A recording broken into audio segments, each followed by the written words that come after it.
ঠিক আছে, তো আজকে আমরা বাংলা বইয়ের ক্লাস 2 এর 12 মাস কবিতাটি পড়ব। 12 মাস লিখেছেন কবি যোগীন্দ্রনাথ সরকার। চলো পড়ি। বলো আমার সঙ্গে।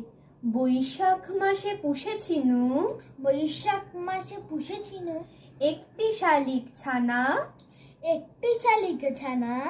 জ্যৈষ্ঠ মাসে উঠল তাহার, জ্যৈষ্ঠ মাসে উঠল তাহার ছোট্ট দুটি দানা, ছোট্ট দুটি দানা।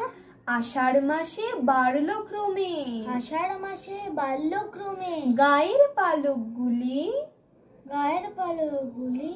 শ্রাবণ মাসে ফুটল মুখে, শ্রাবণ মাসে ফুটল মুখে দুই চারটি বুলি, দুই চারটি বুলি। ভাদ্র মাসে ঘুঙুর কিনে, ভাদ্র মাসে ঘুমুর কিনে দিলাম তাহার পায়ে, দিলাম তাহার পায়ে।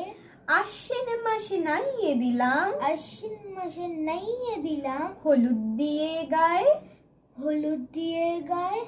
কার্তিক মাসে শিখলো পাখি, কার্তিক মাসে শিখলো পাখি দাঁড়ের পরে দোলা, দ্বারের পরে দোলা।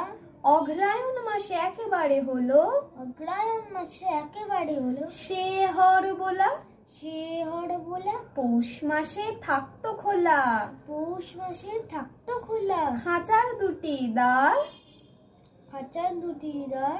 মাঘ মাসে খেলতে যেত, মাঘ মাসে খেলতে যেত ইচ্ছা যথা তার, সাজতা তার।